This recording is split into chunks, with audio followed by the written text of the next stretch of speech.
Hi, and welcome to another TUC education webinar.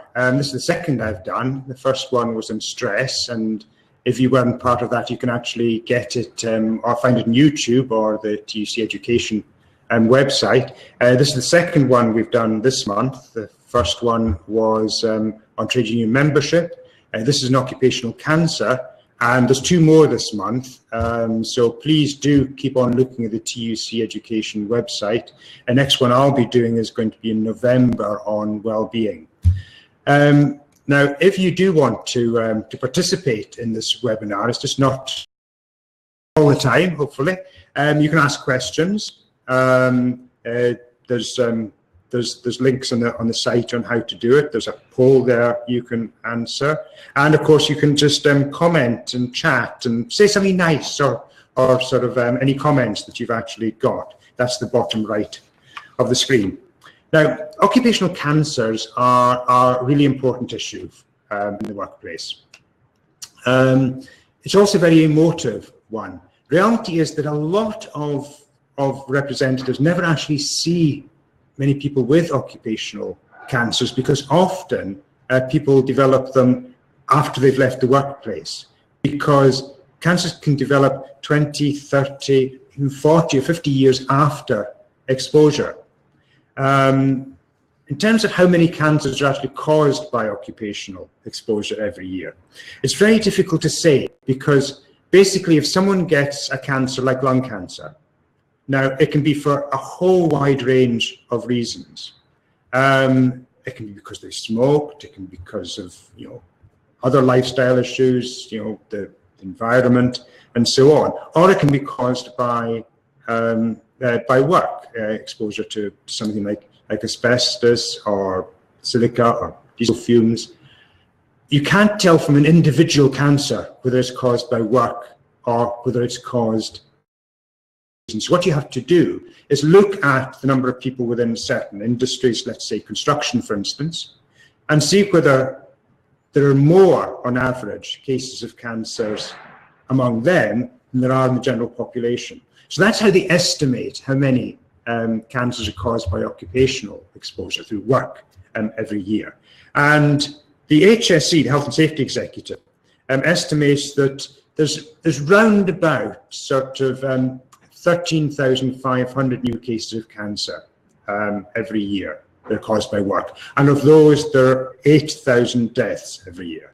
Now, TUC believes that these figures are very much on the low side, and the true levels more likely to be well over 20,000 cases, because many cancers are just not known about. We've only recently, for instance, found any acceptance of things like the link between shift work and breast cancer, which is responsible for an awful lot of cases. It's one of the biggest causes of cancers. And there are many other ones out there that basically, the Health and Safety Executive and the government and the European Commission and so on are all saying, we need proper evidence. What we're saying is you should actually take a much more precautionary approach to it. So what are the causes of workplace cancer? Well, what we do know is that of all the cancers that are caused by work, in actual fact, just 5 things are responsible for the vast majority of them, over 75% of them. And that's asbestos, which is the biggest workplace killer by far. Now, asbestos kills about 5,000 people a year at the moment. Figures on the screen show 4,216, but in actual fact, even the HSE accepts that it's above 5,000 in practice. Now, put that in context. Last year, according to the Health and Safety Executive figures, 144 people died in the workplace because of injuries, right? So that's the number of people who are killed by injuries, right? Instead, just one thing, asbestos, was responsible for over 5,000 deaths. And with asbestos cancers, the main one is mesothelioma, and that almost always is fatal within around 18 months. But shift work is another big killer, which recognised, and almost 2,000 women actually develop breast cancers because of shift work. Mineral oils, which are around in a lot of industries, are a big one. Solar radiation, that's the sun, obviously, is the other one, and the final one is silica, which is basically kind of stone dust, and so on. If you add diesel exhaust again, then we're well over 80% of cancers just being caused by these often very common sort of factors that are around. So what we've got is that if you look at the number of deaths from cancer, it's very similar, with the exception of you won't find solar radiation there, not that in the next slide. And they're very similar, you know, again, asbestos and silica. Again, silica is up there and diesel exhaust up there because of the cancers they cause are far more likely to cause death, while breast cancer, the vast majority of women, you know, will hopefully get treatment and will survive. And that's also the case with the sun. It causes a huge number of cases of cancer, but the vast majority, about 98% of people, actually manage to survive it. So if you look at the actual types of cancer, for instance, a slightly different case. So lung cancer is by far the biggest. You know, over 5,000 cases, the vast majority of whom actually die as a result of it. And that's two things you breathe in. And we breathe in an awful lot at work, and that's why it's the biggest one. Next one is basically skin cancer, primarily but not exclusively caused by the sun. A large number of cases, but the number of people who actually die from it, as you'll see, is much lower. And many of the other kinds of cancers, again, are ones where the survival rate, you know, is larger than others. The problem, of course, there, as you'll see, is things like mesothelioma, which is only caused by asbestos exposure. If someone gets mesothelioma, it's virtually the only cancer which you can say this is definitely caused by their work or as a result of work activities. Because in some cases, it's people who've actually been in touch with you know, for instance, a lot of the partners of asbestos workers actually developed mesothelioma, not because they were working with asbestos, because they were washing the clothes of the partner and so on. So let's move on a bit. I mean, where are you in your workplace? This is a safety realm. Where are you likely to see the biggest problems? And I think there's no doubt that the biggest issue is within construction, right? It's proportionately got far more people being diagnosed with an occupational cancer. Roughly about, you know, well over a third of occupational cancers are actually within construction. Yet they're, you know, a third of people do not work in construction. You're far more likely to get it. And the main causes are, in actual fact, silica, which is around everywhere in construction, asbestos, and the sun. I'll be coming back to asbestos and silica later on in this talk. But it's not just, of course, construction. You've got thinking about what can I do to prevent exposure. It's many of the other ones. In manufacturing, for instance, mineral oils is a huge problem. But it's not, you know, metal workers in particular, because you know, it's used a lot in that industry. But anyone else who works with these oils, such as printers, again, have got high levels of different cancers. And in other sectors, you know, for instance, even within the public sector, transport, the NHS, and so on, shift work is a huge problem. Asbestos is also a problem. You know, there's the vast majority of our schools, for instance, in transport and logistics and warehousing, diesel exhaust can be a big problem. So in most industries, most sectors, there are problems. And the issue is, however, that the employers will almost always concentrate on the safety side and not the health side, which is why in construction it's always thought of as being a risky industry because of the number of fatalities there, the numbers of falls from height and so on, and it is. But, you know, we've also got to realize that there's a huge problem with occupational cancers. But because these people don't suddenly get exposed to silica and the next day turn up with cancer, it means the employers and often the workers themselves don't make the connection between having the developing the cancer and the work, which is why far less is done about prevention. Cancer is often thought as being something that's primarily about men getting it, because traditionally men worked in the kind of sectors where occupational cancers were far more common, particularly engineering and construction.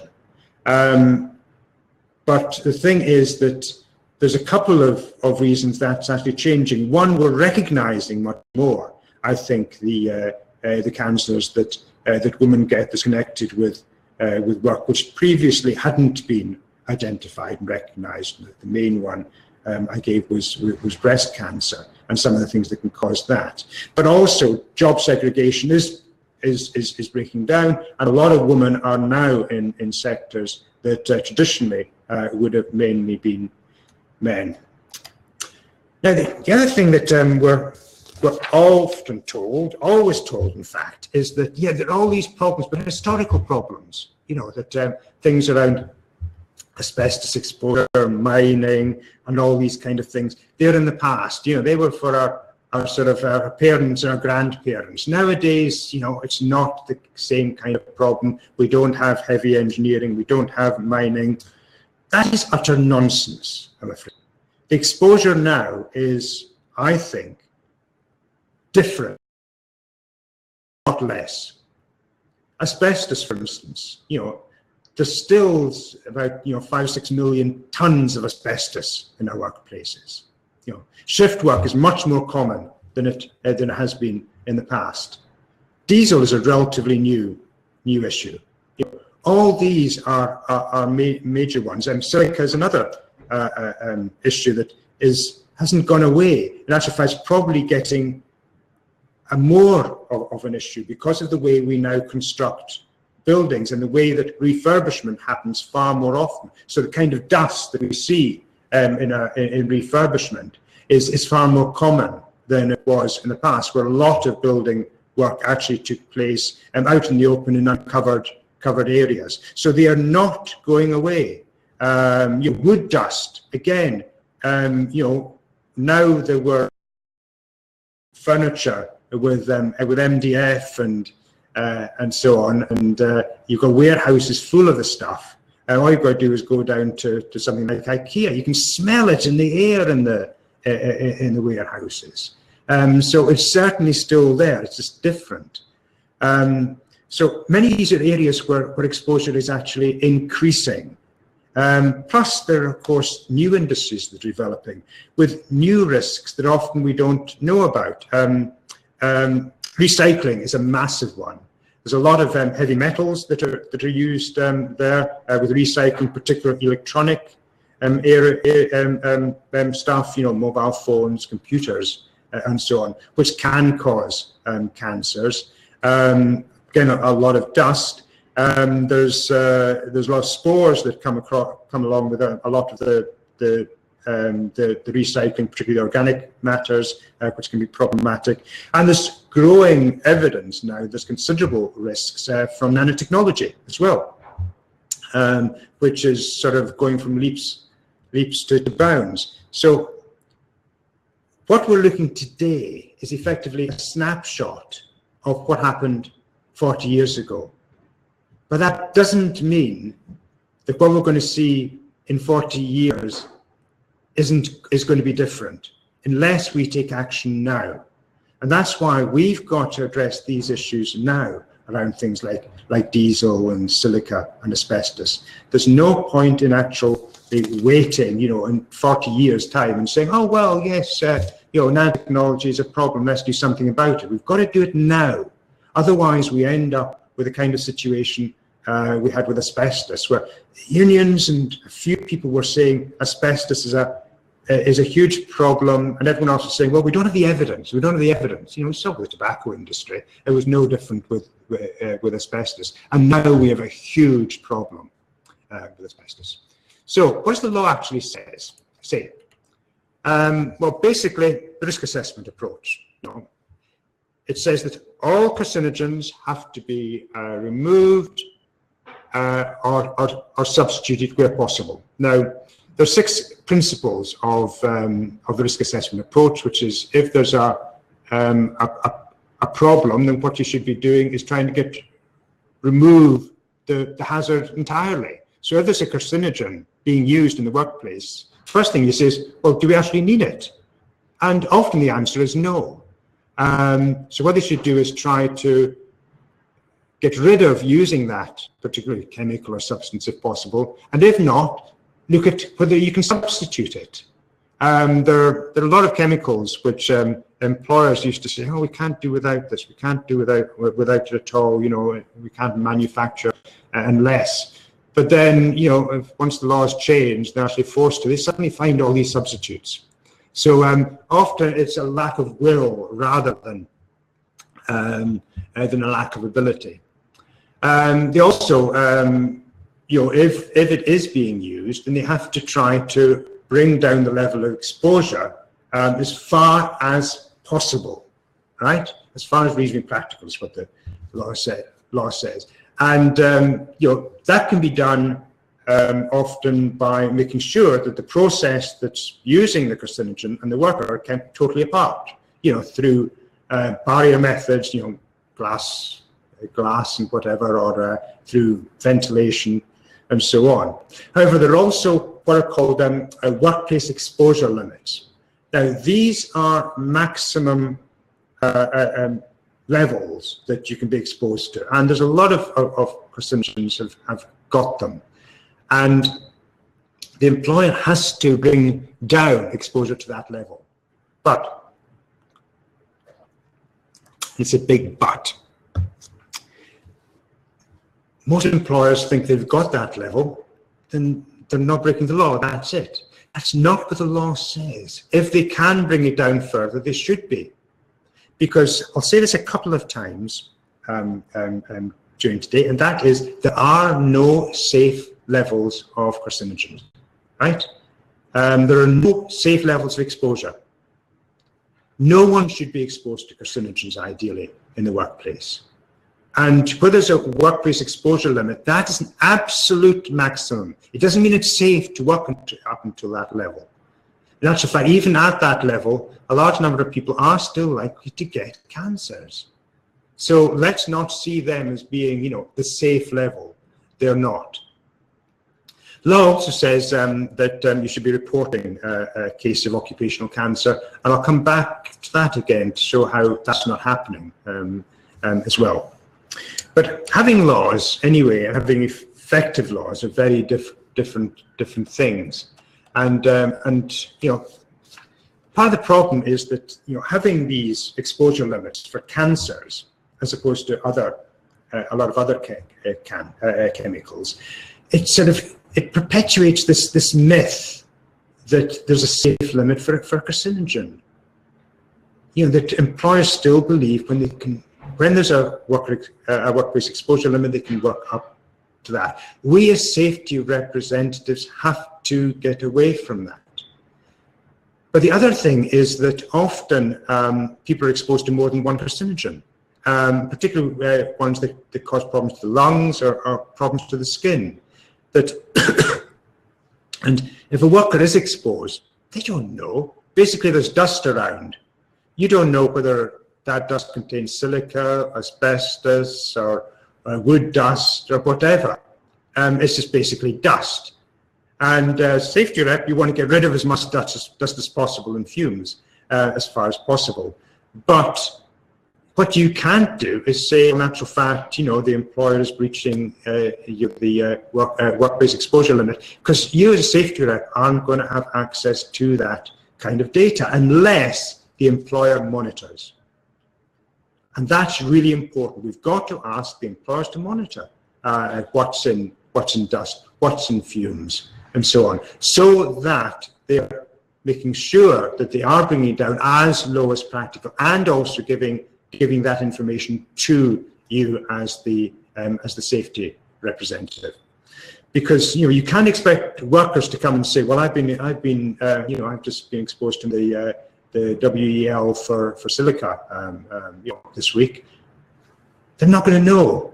They're not going to have a clue. They're probably not even going to know what a workplace exposure limit actually is, or what the level is. Nor necessarily should safety reps always know it for all the chemicals that are used. What they should be doing is asking the employer to provide you with that information, and so on. And again, with any chemicals that are actually in use, ask for the safety data sheets. And it's not just chemicals that are used in industry; it's also things like cleaning, stuff in photocopies, whatever. Don't be afraid to ask. The other thing, of course, is that employers often say, well, you can't get rid of all these carcinogens. There are some that are just around us all the time. We've got no control over it. The biggest one is the sun. Say, well, we can't change the sun. Our construction site, of course, you can have silica. We can't sort of dust it and sweep all the stone dust and everything up before we actually we get people to work there, and diesel exhaust. It's all around us. These things are perfectly avoidable in actual fact. For instance, in solar radiation, there's a whole heap of things that an employer can do about providing sunscreen, for instance, providing suitable hats and other clothes to protect, lightweight and comfortable clothes to protect, by looking at when outside work is being done. So it's not necessarily in the heat of the day. There's a lot they can do. Likewise with silica, around ventilation, protective equipment, and so on. And also looking at how they're actually using things. Can stuff be produced ready mixed, for instance? Diesel exhaust, again, is one that's easy to closed space. Just make sure you've got proper exhaustion and exhaust, and sometimes just a question of opening a warehouse or hangar doors. Another thing we've got with the law is that often there's some fantastic good stuff on the Health and Safety Executive website, but also on carcinogens, I think a lot of it is very poor, and part of it because it's out of date. For instance, the shift work advice on the HSE website doesn't actually, at the moment, take account of the fact we've got new knowledge on breast cancer, for instance. So what is safe and so on, there is no proper guidance around that. And even when there is decent guidance, there's no enforcement. On things like diesel, major problem, major killer. The amount of enforcement that is virtually nil. And again, the HSE virtually never ever enforces where an employer is working below the exposure limit, despite the fact that it may well be perfectly reasonable to actually go below that one. In terms of reporting, as I said, employers are meant to report, but the thing is, how do you actually, with the exception of mesothelioma, how do you actually prove that exposure was caused a particular cancer? You can't. So it's also in construction, for instance, there's such a huge turnaround. A lot of people are both. Employers don't do surveillance, they don't keep records. Often when people do develop cancers, they develop well after they've left that workplace. And there's no real tie-in between the fact that they worked in that industry and the fact that they developed a cancer. And even within the NHS, too few people who do develop workplace cancers are even asked where did you used to work? You know, if you develop lung cancer, you always ask, you know, were you a smoker, for instance? But I think issue around where they actually worked can also be very important in actual fact in showing that that people actually are developing these cancers because of work. And if we don't ask the questions, we're never going to get the answers. And again, we're going to allow, you know, the HSC and everyone to say that in actual fact only about 5% of workplace cancers are caused, deaths are caused by work. You know, we believe it's far more. So let's look at a couple of examples. I think the first one is silica. As I said, silica is all around you. Now, again, it's not the kind, an old risk. There is one area, for instance, where it's becoming a huge problem. A lot of you will have kitchens, you know, and we used to have sort of formica, then we all had sort of wooden or MDF sort of worktops for our kitchens. Nowadays, all the trendy ones are getting these stone ones. Well, these stone worktops, and that's phenomenally made of stone. They're not sort of hunked out of a big piece of granite or anything. They're made with glue and dust, and they're put together. And so when you cut them, as someone does, there's an awful lot of dust comes out. And the reason I found out this was a problem was someone actually told me that 1/2 of all the lung transplants that were taking place in one country, where they made these, were caused by people who were working in these worktops for kitchens. So, you know, it's a huge problem. There's no awareness of it whatsoever. And now we get similar reports from Australia, France, Belgium, and a couple of other countries. There's a lot of places where it's a problem. No awareness. And silica can occur almost everywhere. It's a huge problem quarrying, which still goes on.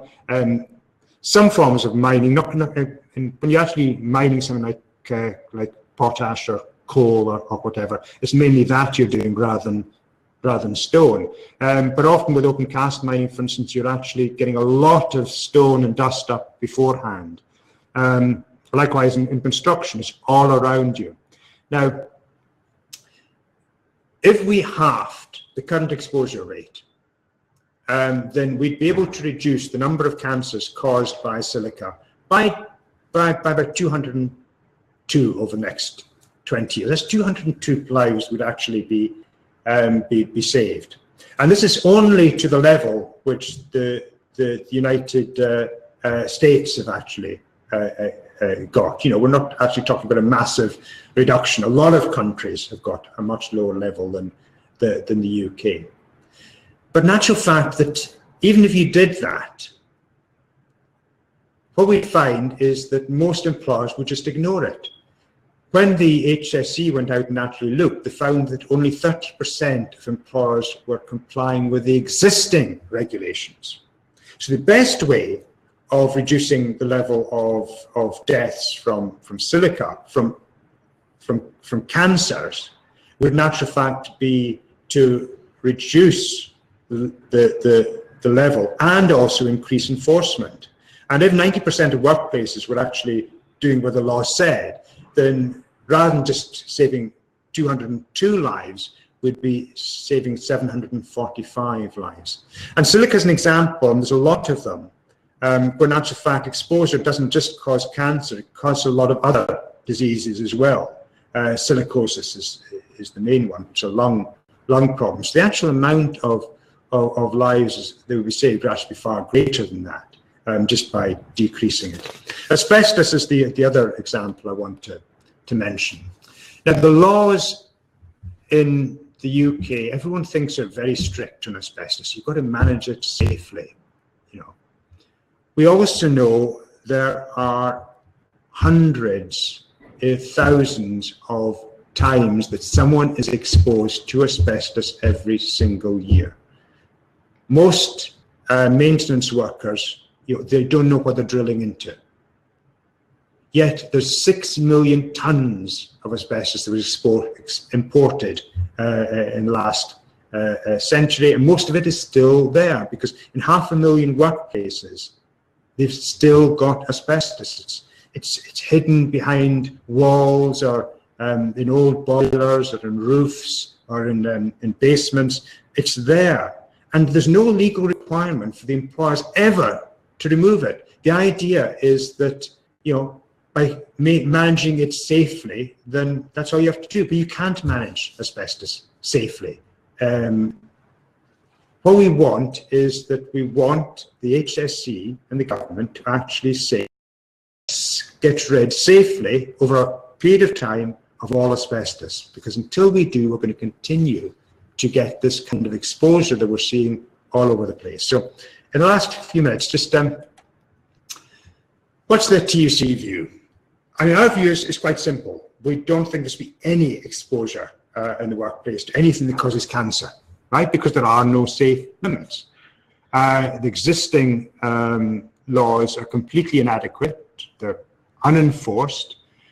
And, you know, where there is a substitute for something that's a carcinogen, the employer should be always using it.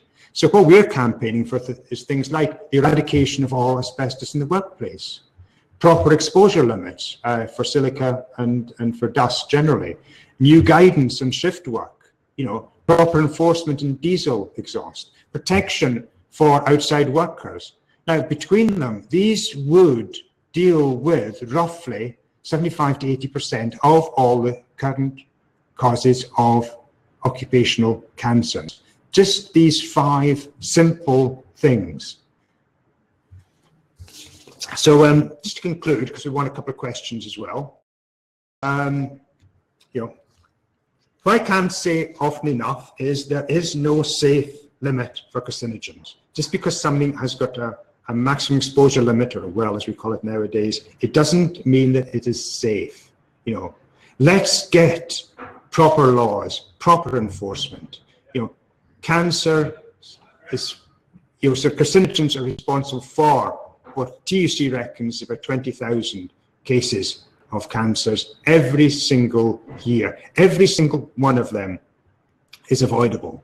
But while often we've got the Commission in Europe, for instance, looking at the limits for a few other chemicals, which is great and very important, concentrate primarily on those that are actually causing the deaths and the cancers, and that's asbestos, shift work, diesel, silica, and the sun. You know, let's look at the exposure limits we've got, particularly in issues like dust. You know, it's ridiculous telling small employers, you know, well, in actual fact, you know, we've got an exposure limit on, and so when actual fact what they see around their workplace is dust. So, you know, let's actually say, look, you know, you've got to deal with dust. As for not forget new risks, you know, nanotechnology is the one that I mentioned. I told you about the new problem with the worktops in our kitchens. So I hope next time you're down looking at a new kitchen, you'll bear that in mind, the health of the poor person who's got to install it. But our aim really is to say that, you know, no worker should be being exposed to carcinogens in the workplace. And that's what we're campaigning for as an ideal. And just to finish, I think there's another issue that I want to remind you all about. And as a safety representative, what you will get sometimes is our members who are actually developing cancers, who are in the workplace and they develop cancer. Whether it is caused by work or not isn't the issue. It's the fact they need support, they need advice. And there's an awful lot that unions can actually do to work with these members, to often provide a go-between between them and the employer to try to get the best deal for them, the best support. And the TUC Education website has got a really, really good resource on dealing with supporting those with workplace cancers. So, you know, prevention must be our top priority so we can prevent these cases, but let's not forget those that actually have already developed cancers. So let's take a couple of questions, shall we? let's see what questions we've actually got. Why do we think asbestos is the leading cause of work-related cancer? Is it because the diagnosis cause is much easier to determine than other cancers? I think part of the reason is because there's so much of it around that's hidden. There was so little awareness of asbestos. The asbestos industry just lied to us for so many years. That's why it is the leading cause. But also it is so dangerous. It should never ever have been and so on. Can you explain more why shift work is the cause of cancer? Is it because people with this kind of working pattern are more likely to be in industries like construction, where they have a higher chance of exposure to harmful substances? It's no, that's not. In actual fact, it's not because the people in these industries are more likely to be developed cancer because of other exposures. It's the shift work itself. It's the disruption to the rhythm, the hormone. Is probably the most likely cause, because that's one of the main reasons that people get breast cancer anyways, because of hormonal changes that happen at certain times of the life. If shift work is mimicking some of these changes, that is likely to be the cause.